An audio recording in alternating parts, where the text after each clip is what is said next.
भरपूर जण असे असतील जे आज जिम स्टार्ट करतील आणि वर्कआउट चालू करतील, पण मग ते कंटिन्यू करतील का नाही हे त्यांनाच नाही माहिती. जर तुम्ही जिम स्टार्ट करत असाल आजपासून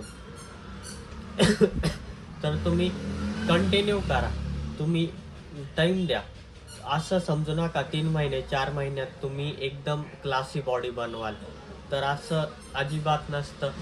सगळ्यात पहिले येतो डायट, त्याच्यानंतर येतो वर्कआउट, 3 नंबरला येतो रेस्ट. असं ते हे असतं. जर तुम्ही तेवढं फॉलो केलं तर तुमची बॉडी बनल आणि कन्सिस्टन्सी लागेल तुमच्या वर्कआउटमध्ये.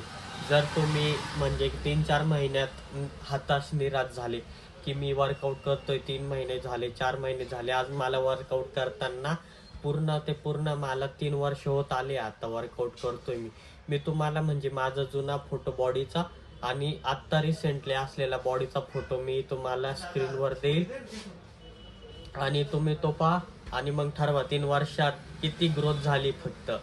तर तुम्ही 3 महिन्याची ग्रोथ जर मनात घेऊन जर आजपासून वर्कआउटसाठी जिम लावत असाल तर मग तरी माझं तरी म्हणणं आहे तरी वर्कआउट करू नये मग, कारण हताश होऊन जाणार. जर तुम्ही 3 महिने जर ठरवलं की 3 महिन्यात बॉडी होणार आहे तर असं काही होणार नाही.